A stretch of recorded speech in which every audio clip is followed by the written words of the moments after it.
Hello, and thank you for investing your time and joining this session. My name is Mike Gassamy, and I'm the founder and chief analyst of Mike Gassamy Research. I'm also the moderator for this panel session. We are all concerned about the impact of the COVID-19 on the retail industry, and customer experience has taken on a new definition and dimension in the overwhelming changes of COVID-19. Especially in time of crisis, retailers are adopting new ways to improve the customer experience because customers' interaction with the brand can trigger an immediate and lingering effect on his or her sense of trust and loyalty. Keeping a real-time pulse on changing customer preference and rapidly redesigning shopping journey that matters to a very different context will be essential. In this all-star panel, we will explore how customer expectations shift as a result of COVID-19. I'm also hoping our panelists can share their insights about critical areas where expectations have changed.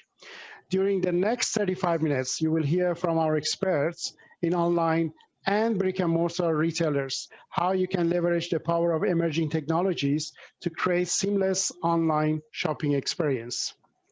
We are also going to explore the critical factors as well as the importance of digital adoption. Here is the format to give you an idea of what to expect. Share how customer expectations have shifted as a result of the COVID-19, how to lead your company through the new normal, give you some talking points to implement in your organizations. So as a panel moderator, I'll be guiding you through this process as we only have 35 minutes. So we are going to break this into 4 distinct chunks. First, we want to know our panelists' strategy on customer expectation. So we will start here. We will discuss the importance of innovation in a unified customer experience. Then we discuss measuring and delivery of the expectation. And the last part is about personalized experience and engagement in new normal. So let's get right into it by introducing our panelists. Our first guest is Ji-Ching Tang, Head of Digital Transformation and Growth from Yuan Sang. Our second panelist is Abhiman Shekhawat, Senior Director, Loyalty and Partnership, Flipkart. The third panelist is Mr. Deepak Tomar, Country General Manager and Director, Thailand MAP Active. Julian Yong Mamu, Regional Business Director, North Asia and ANZ, Moet Hennessy. And Yin Lin Chan, Head of CRM, Happy Fresh. So I would like to ask Ji-Ching to make an introduction about herself and Yuan Sang, and then followed by Abby. Yeah, hi, thanks Mike for that quick introduction. Love to start off the session. So my name is Ji-Ching, or JC. I'm heading Digital Transformation and Growth for Yuan Sang. So for those who may not be familiar, Yuan Sang, we're actually a 142-year-old traditional Chinese medicine brand. So we've been around for the longest time. And in a way, I would like to say that we have been direct to consumer for the longest time as well, because the core of our relationships and our business is in the relationships that we have with our customers in guiding them through empowered health. So we currently have about 200 clinics and retail distribution across the region, and really happy to then later talk to the other panelists around, how do we ensure that all of these experiences are delivered seamlessly via omnichannel. So happy to be here. Thanks, Ji-Ching. Abhi, next is yours. Hi, Mike. Thank you so much for having me here. I'm part of Flipkart, Senior Director at Flipkart, and we're a young 14-year-old startup from India, one of the leading e-commerce players in the region. And I've actually done a multitude of roles across Flipkart, from loyalty partnerships and now currently in Commerce Cloud.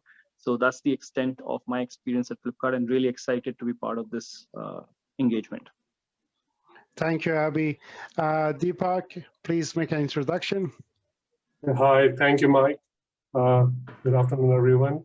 I'm Deepak. I'm from MAP Active Thailand. MAP Group is headquartered out of Indonesia in Jakarta and having operations across Southeast Asia. I'm currently taking care of Thailand operations as the country general manager. As MAP Group, we represent over 2,700 stores across Southeast Asia and the brands includes in sports, fashion, department stores, F&B. So I look forward to have the discussion with all of you and share our learnings. Thank you. Thank you. Julian, you are the next. Hello, I'm Julian Umamo. I'm the business director for North Asia and Australia and New Zealand for Moet Hennessy. So Moet Hennessy Private, Moet Hennessy Private and Moet Hennessy are part of LVMH Group, the world leader in luxury goods. In the wine and spirits category, Moet Hennessy, we have some of the brands that some of you may enjoy, like the ones that are here: Glenmorangie whiskey, Dom Pérignon champagne, Hennessy cognac, and so on. Very pleased. I've been 20 years in Europe and 20 years in Asia, more or less, working in consumer goods and luxury, and very keen to discuss transformation, to discuss digital, and especially in these particular times of history, share learnings and have exciting insights and discussions. Thank you. Sure. Okay, so the last but not least, Lynn, can you please introduce yourself and tell us about your company? Yes. Sure. Thanks, Mike. Hi, everyone. I'm Lynn. I'm currently the head of CRM at HappyFresh. HappyFresh is a grocery delivery company, so we're only focused on the grocery industry, and it's basically been growing since the pandemic hit, and we're very happy to be able to serve our customers throughout this pandemic, delivering food to their families' tables while maintaining a positive customer experience. So I'm very happy to be sharing my thoughts and insights, as well as be exchanging thoughts with all these leaders here in the panel. Thanks, Lynn. So as just a gentle reminder, our topic for today is COVID aftermath, how retailers should respond to changes in customer expectations. So my first question goes to Julian. And as a first question, we would like to know, how has COVID impacted your mid-short-term strategies with regard to acquiring customers? No, that's super interesting, because the business of Moet Hennessy is multifold, and we work, of course, with a lot of wholesaler and retailers. So anything from wine shops and sellers, as well as different types of supermarkets. So the off trade was a little bit impacted by COVID, but also remained pretty resilient. We also have what we call the on-trade, which are restaurants, bars, nightclubs, and so on. And most of them, unfortunately, had to be shut for a while because of the pandemic. Those have suffered, but are in some cities already recovering very well, which is extremely encouraging. And of course, we also have different means of direct to consumer. Moet Hennessy Private, we do one-on-one with high net worth individuals. We also have a lot of digital platforms that we sell, owned platforms, as well as shared ones. And the strategy has been impacted in a way that we had to implement agility and flexibility that we had been planning, and for years we always thought this is very important, and it really helped everybody at Moet Hennessy to tap into some of the core values we have. That is, for example, entrepreneurship is one, and spirit of conquest. So we had to really pool all the resources, think very creatively, and I think that encouraged for us to really put more resources and emphasis on the three things. The first one is obviously direct sourcing. So a lot of the consumers, because they've been stuck at home due to lockdown, they want to consume, and they also want to consume at home, but they pay more attention now to the provenance. So direct sourcing, and when you're able to make sure that there's a whole traceability, of where the product comes from, the quality is guaranteed, etc. It's one thing that's been really, really important. So another one will be really on this private one-on-one relationship. It's easy to buy online from so many different websites, but I think having a trusting party, bringing you some access or some products is something very, very valuable. And of course, digital connection. Digital connection, you have to be extremely responsive. You have to be, 24/7. We have, of course, enhanced, e-commerce, externally client-facing, but also a lot of work internally, and a lot of resources have been put into that. So I think really these are, I would say, the three big types of changes in the short to mid-term side. Sure. Thanks, Joanne. So Deepak, you said that you guys have about 2,700 stores. Obviously, the COVID-19, the impact on store operation has been really massive. How did you guys respond to this change in terms of the strategy as well as reaching out to your customers? So yes, COVID impacted the brick and mortar channel the most. So for sure, we have to tweak on our strategies. So, all through it has always been a push marketing tactics what retailers were doing, but our focus is always on pull marketing tactics. So first, what we have identified is instead of going very mass, who is our target audience? So though we operate in various modules of sports, fashion, F&B, so every SBU, they focus on who is their target audience and what is the right acquisition channel we are using to target those audience. So for example, if you're into sports, so rather than doing mass sponsored ads or advertisements, we focused on going to the clubs or respective channels where these sports fans are. So we are interacting with them over those channels through our marketing teams. Then we are using right acquisition channel, but to acquire the right acquisition channel, it takes a lot of experimenting to find the right channel. But in all this, what we have noticed is video content is playing a very major role for us in spreading our wings. Before pandemic, we were not that much focused on videos, but now with the advent of social commerce, like we are doing Facebook Lives on a daily basis for almost all of our brands. Millions of views we are garnering through social commerce or Facebook Lives or Instagram Lives, So video marketing is on rise, especially in our case, we are really leveraging the videos. In addition, like it's not that only the videos work, but we are giving giveaways, while we are doing these video activities. Loyal customers, they are rewarded by these giveaways. We are also creating high quality content for our channels, because content is what keeps the customers intact. Because being a multi-branded retailer, the product that we are selling, maybe some other retailers or some other franchises may also be selling. So we have to really create good quality content for our channels. Another thing what we are focusing on, our SEO, so search engine optimization, as we have established online presence by producing insightful content, we need to constantly work on SEO. Doing this help our rankings on the content on search engines.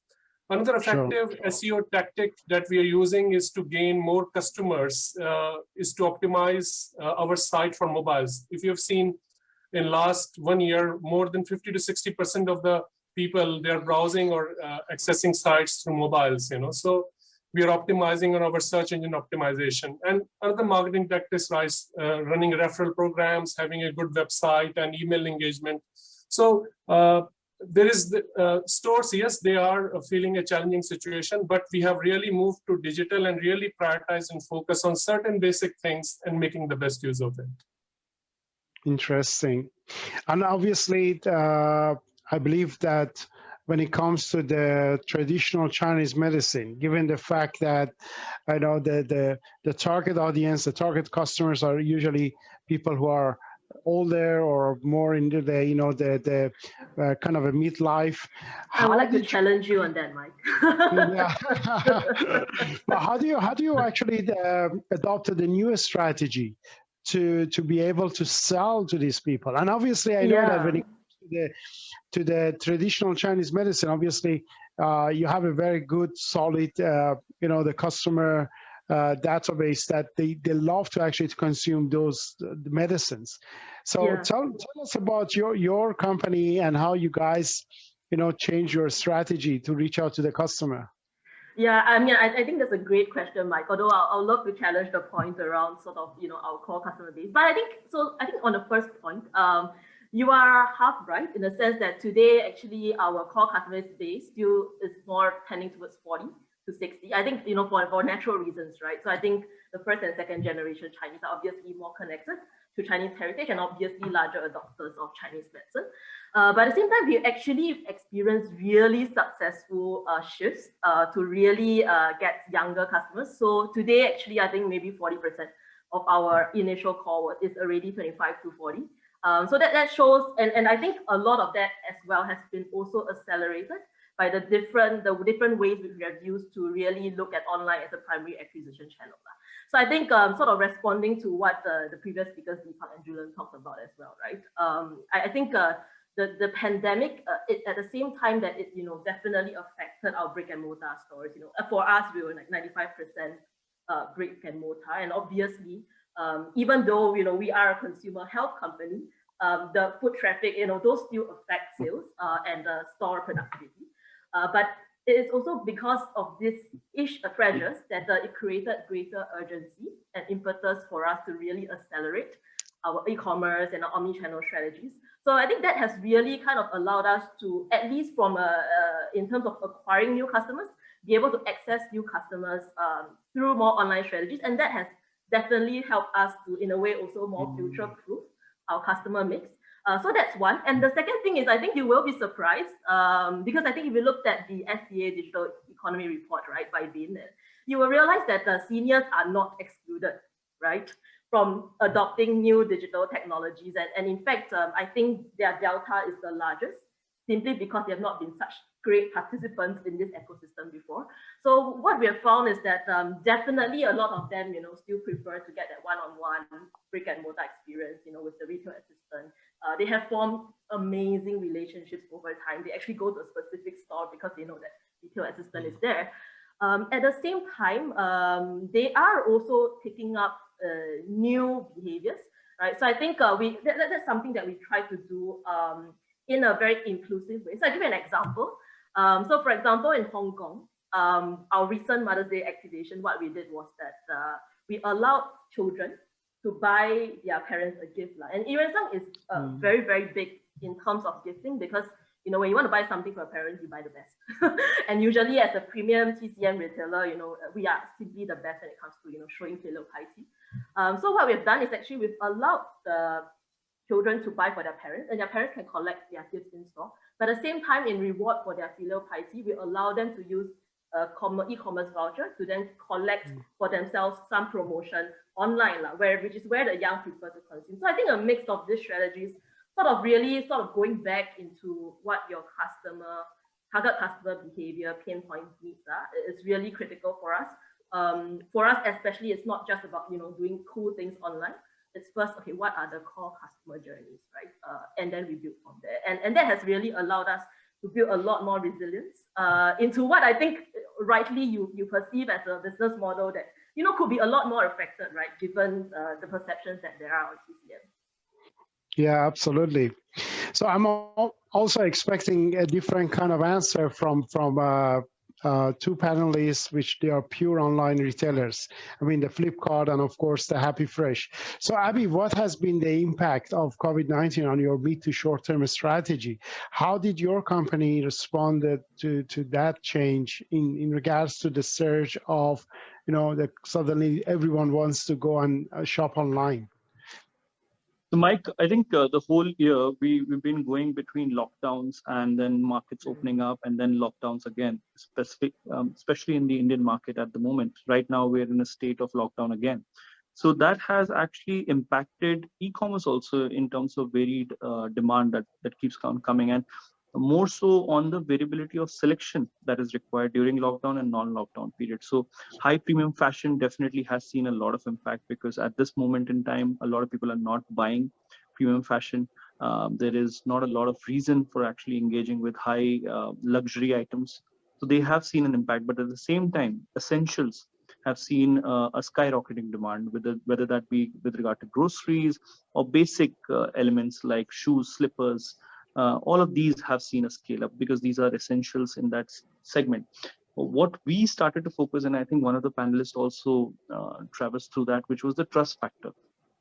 During this time, a lot of customers, there was a flight to trusted brands because when such a pandemic hit, a lot of customers went back to what they trusted in terms of the old established brands. And that meant that we needed to push that inventory out or build that trust ourselves as an e-commerce player as well, when we are trying to actually build up a commodity selection. So whether that be sanitizers or masks. So we build that trust as an e-commerce platform also by inverting those supplies ourselves and private labeling them as well. So we try to create that trust factor and try to actually serve that demand at scale, right? But this also means that there is a lot of fraud that is happening, because a lot of the seller ecosystem which does not have such trusted brands are now engaging in seller frauds or frauds which are actually in trying to capture that market demand in the commodity segment. So you need to have systems in place which actually capture these and address this for sellers and the platform. So we developed our own e-commerce cloud solutions, which is where we are offering these solutions both to the sellers and to external e-commerce parties, because we have been in this business for 14 years. Now it is imperative that we give this back to the society of supply chain, to the e-commerce platforms across the board, right? And we have externalized those solutions internationally also to help a lot of the e-commerce platforms, because we understand that ecosystem. We are coming from that knowledge base, whether that be fraud, ads, pricing manager. These are scaling up in requirements for a lot of the e-commerce players, and they are in need of this. And given that we have been running this for 14 years, we see that we can actually provide a very good point of view and strong products to the ecosystem. So that was to the e-commerce platform ecosystem. Selection wise, we moved to the essential and commodity segments by building trust, by introducing private labels ourselves. And supply chain expansion, that was another aspect for us, given that we needed to address demands coming from tier 2, tier 3 cities of India also, and not just the metro, because the pandemic had hit across the board and there was a requirement of commodities and essentials across the board. So we had to rapidly scale up our grocery supply chain and move into hyper-local solutions as well. So previously we were actually focused heavily in national deliveries and local regional deliveries, and we had to move to hyper-local very quickly and scale up our grocery supply chain as well to many cities.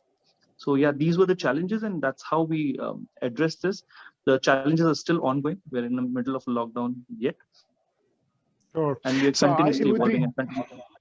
Yeah, so it would be interesting to know how HappyFresh changed their strategy in terms of acquiring customers or being able to respond to customers' expectations. Sorry, my microphone just muted for a while. No worries. Yeah, I think I can agree with what all the panelists are saying.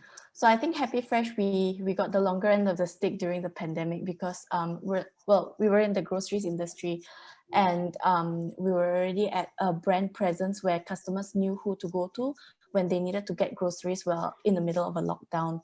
However, just as what Abi mentioned, the flip side of it is another challenge where we won't have enough delivery riders or enough shoppers to be able to fulfill that demand, that additional demand. Then what can we do to make sure our customers still trust us and trust that we'll be able to deliver groceries to you when you need it the most? So that's what we did. In terms of acquisition, it was most of them came organically because people were already searching for groceries. So it's a good thing that we ramped up a lot on SEO pages as well, buying those keywords, making sure the presence is out there. But the moment they come here, the moment they place their first orders with us, we need to make sure that we're able to fulfill that demand. And through a partnership with other delivery like fleet companies such as Grab or Lalamove, which are widely available in Malaysia, we were able to expand our fleet really quickly so that we'll be able to deliver those groceries. And on top of that, we actually reached out. So all our senior management guys, they reached out to everyone in their connections and say, hey, if you laid anyone off during this period, we know it's tough, but there's a job here for them if they're okay with it, right? So in the interim, we provided a lot of short-term contracts so that people who lost their jobs are also able to pick themselves up again and kind of get through this pandemic and still have a means to make a living. So that's kind of like in line with our culture as well, which is to give back to the community whenever and in whichever ways we can. Just a note on what Deepak shared as well, we did see a very big increase in ads online. So everyone else is going digital, everyone else is buying ads online.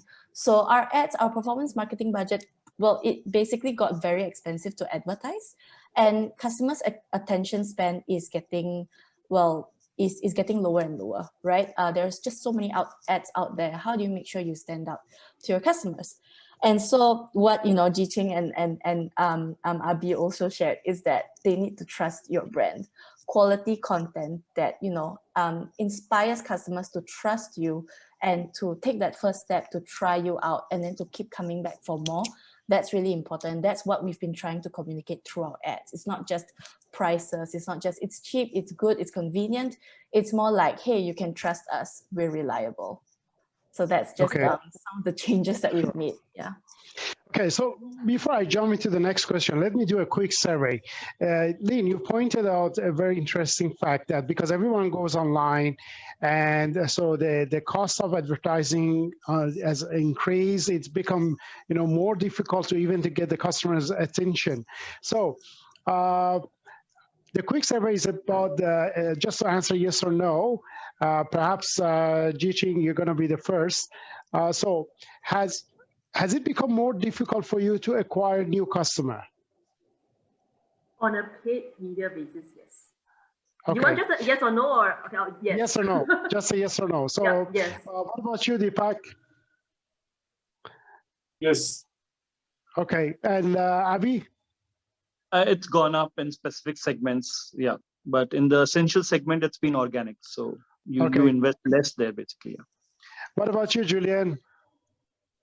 No, it's been it's actually been easier when you take the issue the other way, and really people valuing this personal touch and this direct contact and these little attentions when everybody's fighting for share of voice on internet, and you have to build quality, you know, time with people face to face, and of course also through different types of medium, and this has made it actually easier. Yeah, okay, interesting. And Lynn, I assume your answer is yes. The cost of acquiring new customers. But what Abhi said, right? Because we've been acquiring organically, so you know we reinvest in other areas. So yeah, okay. Yes, and referral, I think for everybody, I think the referral part is also very. Yeah, I think the cost. So just to qualify, because I think we have actually reallocated some of our spends, you know, because it's been a highly competitive space, right? And everyone, like I think Lynn was saying, you know, everyone's saying I'm cheap, I'm good, and whatever. It goes down to the core of, okay, why do people love you in the first place? And most of the time, the answers come from a more organic space, right? It comes from content marketing, quality, and then how you're adding value to your life. So we've actually reallocated a lot of spends to more organic situations where, you know, we found that we have actually been able to reduce costs over time. So I mean, if we just go paid media, definitely it's more competitive, but I think that's sort of really only one side of the picture. And I would like to add, in multi-brand retail, sports is something which is getting customers on an organic basis because people are more focused on fitness. Yes, gyms are closed, but people are still exercising at their homes or outside. But fashion is something where the cost of acquisition has gone up. So these are the trends from the retail. Yeah, I believe to that part, because even in my case, I mean, not being able to travel for the past 1 year, obviously I don't need to buy any more suit, because in a normal year, I was buying like, you know, 5 to 6 new suits because of the traveling, new conferences. And I've been thinking how, you know, the people in the fashion industry are surviving. I mean, it's definitely difficult for retailers in that sector. Okay, so my next question again is to Deepak. Deepak, I want to ask you this question. We all know that, you know, the customer expectation have changed, correct? So this is what we all agreed as retail practitioners. How do you redefine the role of the store in new normal, given the fact that the customer expectations has changed? Do you close them? Do you open more? Do you change the role? What do you do with them? We consider ourselves as consumer first. So we don't see that they're on the other side or there's some aliens that we have to fight them, you know, or we have to. So we consider ourselves as consumers. So COVID has definitely led to a dramatic shifts in consumer behaviors. So retailers have to work hard to meet our evolving customer experience requirements. Customer experience has really gone to very high levels, and which we need to win, and we have to remain relevant also. It's not like the same old practices are relevant today. So if you see, the number of transactions are declining during pandemic. For sure, it is declining in all categories, fashion, sports, everywhere. But the average value per transaction is increasing. So if we see the transaction gone down by 30%, but if you see the bill size, it has gone up by 70%. Customers are moving from primary stores. Customers are using new models like buy online, pick up in store, or direct delivery to houses. So in these times, for retailers to be remain relevant, they have to focus on customer experience. But there are some actions we have to take as retailers. The first action we have to take is to embrace an agile operating model. Now agile operating model right now, no one can define what is an agile operating model. So it is a lot related to test and trial, hit and trial, to launch offerings at a scale more, to launch quicker offerings, seeing the trends, seeing the sell-throughs in first 10 days, tweaking it according to customer behavior. We are empowering our junior colleagues to take more decisions more rapidly. So it is not like, decision is coming from top. So we are an organization which is quite flat. So we are empowering all our colleagues to take decisions. Yes, there is a strategy behind it, but more decision making. We have doubled down on digital, so definitely, yes, driving the digital traffic to our stores, and we are trying to ensure there is zero friction. There is not much hassle when customers are shopping online. More innovation we are injecting into omni-channel. So, for example, a brick and mortar retailer or a store, why consumers are going, they want an experience, right? So how we can we can give the same experience while customers are at home. So we are arranging virtual appointments for our luxury brands or for brands in categories where the bill value is high. We're doing live streaming like Facebook Live, Instagram Lives. We are also working on a solution so that customers can do virtual try-ons. That's very important. There was a research done recently for fashion customers, whether they, after the pandemic, they will still continue to buy online or they will visit the stores. They said they will visit the stores because they want to try. So we are working on solutions so that they can virtually try on. Supply chain, as one of the speakers pointed out, so diversifying our supply chain experience, our supply chain presence across, because we have presence across 40 cities in Thailand. So supply chain is the key, But one very important factor why customers are really not going to stores is safety, is their health. So we have to really ensure at the store level that all the health concerns and safety concerns are taken care of. And even after pandemic is over, I think that will continue to be the priority. Yeah, absolutely. So Julian, a quick one. So same question, but given the fact that when it comes to retail sales, you sell through the pubs and F&B stores, correct? Do you have your own branded store or no? Basically, this is not the strategy in your organization. So we have both. We have both. We sell through partners and in the indirect way. And we also sell directly. So we sell directly in multiple ways. We have our own stores in some cases. For example, we opened a brand new flagship for Hennessy in Sanya, which is really a beautiful place to be if you happen to be there, which really provides an entire brand experience, really welcoming, especially important in these times again. But also full immersion. So this when we have possibilities in some places that we do have this physical presence. We also do, of course. Sorry if we also do private. Yeah.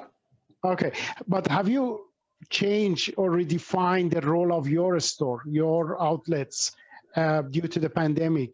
Have you come up with So the retail has I would say enhance the part of hospitality, instead of just being, in traditional retail, you have shelves and things like that, right? So there's much more experience, much more interactive elements into the retail. And this is also what we bring into the private relationships when we also have actually dedicated teams who do one-on-ones with clients as well. And this is we don't have a physical location because we're everywhere. Yeah, absolutely. So Eon saying, obviously, Chinese medicine and people, especially during the pandemic, everybody wants to go on a special kind of medicine that they can just, be more healthy. So how do you really find the role of the stores, I think, given the customer expectation of change?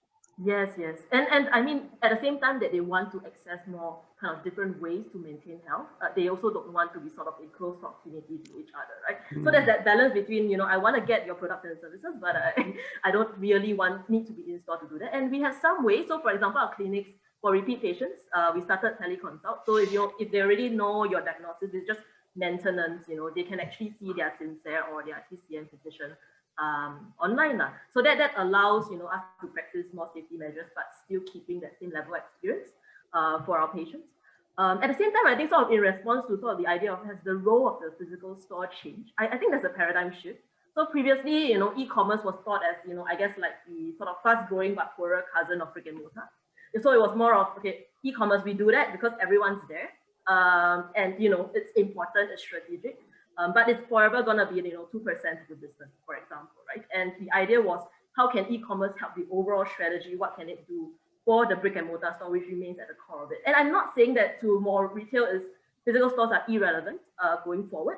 But really, there's been that paradigm shift where today we almost can ask the equal question, which is, how does your physical store add to your total online strategy, right? What does it add to your current e-commerce experience to augment that? And I think that questions as we start to answer them. So for example, the fact that we have retail distribution allows us to do a hub and spoke model, right? It allows us to do click and collect in a way that is much more efficient, giving customers different optionality as to how they want to access our product. So I think that's one way where brick and mortar adds, and the role of the store has changed from the place where people buy to then sort of augmenting the online experience. The other way, I think it's sort of, in relation to what Julian said, he has a beautiful flagship store. I think in Hong Kong, for example, we have looked at sort of, how do we optimize the productivity of stores, right? So we're going in the direction of more experiential retail, lesser stores, but, then looking at in the more local areas where it's catering to a more local audience, how do we have more stores but optimizing smaller square footage? Because it is an omni-channel play. So I think optimizations like this and questions like this will continue to be asked as that shift of brick and mortar and online changes. It will probably also open up a lot of new optionalities in terms of actually, will the store be a space where people do live commerce, right? As a location for creating content rather than just a place where customers buy. So I think that's something really fascinating, which we are still continuing to explore as that business contribution shifts. Great. So next question is to Lynn and Happy Fresh. You guys have been selling fresh stuff on the internet, but because of this pandemic, obviously the customer expectation has changed because of this new normal. So what kind of innovation have you enabled within Happy Fresh? What kind of new technologies or innovation have you brought in Happy Fresh? Yeah, so my core strength is in CRM. So most of these examples will be very related to CRM. That's fine. Yeah. Number one, of course, hyper personalization.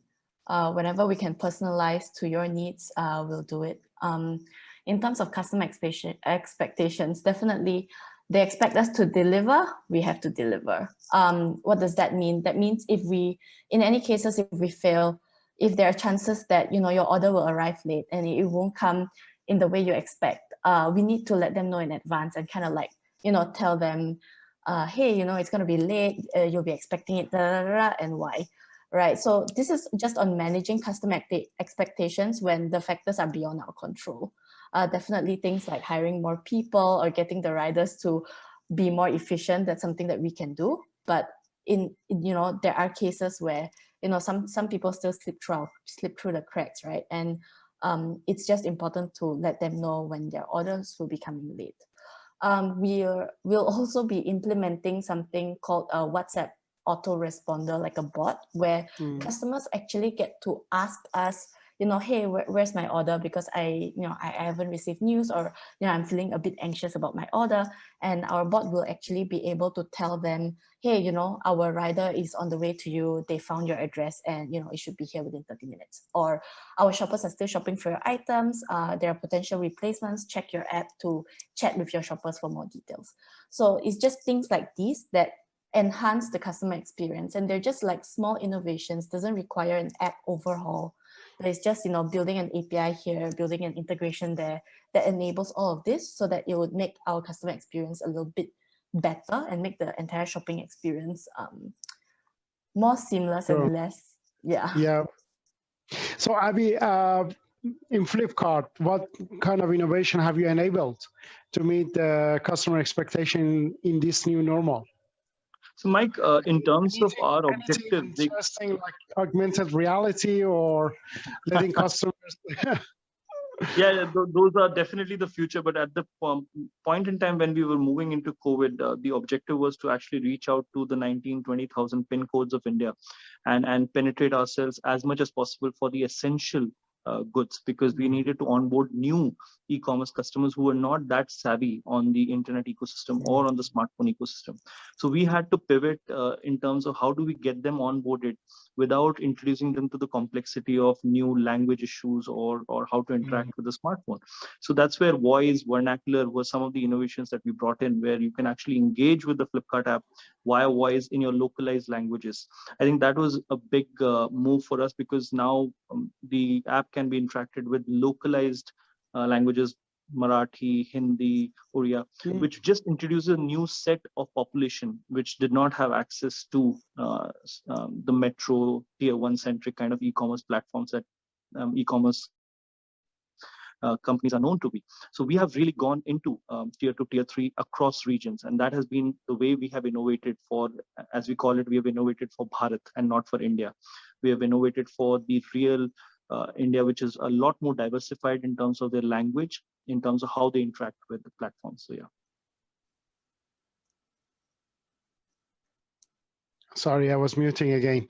So, but the key point here is that we want to know how basically the technology could possibly enable you as an online or brick and mortar retailers, because I heard from Lynn that in Happy Fresh you brought some new innovation to be able to actually to acquire customers, to meet the customer expectation. But how about Jiqing? How about in your organization? Have you acquired a new technology? Have you enabled anything new in terms of the innovation, so that the customer have a better experience and have a better personalized kind of experience? I think it's super easy to just say things like, oh, we've used AI, we've done AR, VR, just throw all the kind of technology buzzwords, right? But I think what's really actually really difficult is really making sure that you know what the current customer journey and pain points are. And actually, most of the time, they don't require state-of-the-art technology. So I guess, just something very simple, right? So I think one thing that we've discovered along the way, I think sort of as we continue, we become even much more focused on the customer during this time. We realize that most of the first step to people discovering our solutions are actually not people looking for TCM per se. There are definitely customers who have been for a long time, definitely going straight to us, right? But the opportunity that has arose during the pandemic was that people were looking for immunity boosting solutions, right? They were looking for mental health, all the things that have to do with working from home, etc. And actually, traditional Chinese medicine has lots of solutions for that. That is very natural, very holistic, and what they are looking for. So I think one simple thing like that, which is how do we ensure that we occupy share of search, right? How do we have the content that meet people where they are? Not necessarily through traditional Chinese medicine as the fun phase, but really answering them based on seek out content, right? That is one enormous opportunity that we are now trying to capture. And that's not the super fancy technology, right? That is really just understanding your customer behavior. Of course, with that, later on, can we leverage, a lot marketing automation? Can we leverage, predictive data in order to really target them with the right solutions? We can do that.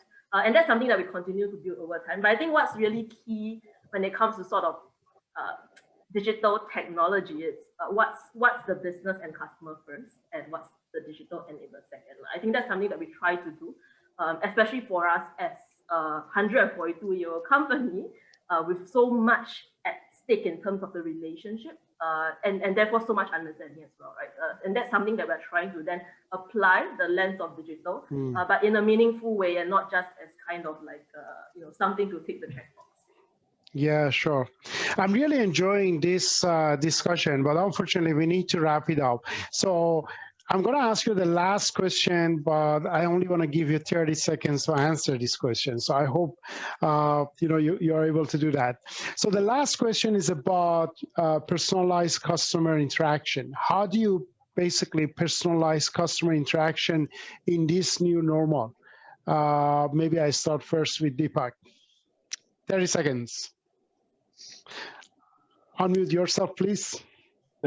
Sorry, I was on mute. So I think the very important thing is how our retail staff is interacting with the customer. So even though brick and mortar are facing challenges, we shouldn't stop our retail staff interacting with the consumers, because consumers were liking them, they were being serviced. So chat and shop, like on WhatsApp or online, they are very popular now. There are social media, Facebook Lives or Instagram Lives or video commerce, which is prevalent now. So get in touch, stay in touch with the consumer. The retail staff in stores can still service them better, by being online. And on digital, have your best offering, have a good customer service, focus on your supply chain, delivering the products faster. I think these are some of the common basics. But in addition, do analyze your data well, do mystery shopping, do store audits, to check the efficiency of your programs, and also have some different, metrics to assess your performance, how our channels are doing in profitability, or how much by customer you are generating revenue. I think these are some of the matrices and basic things that you can do to make your digital strategy effective.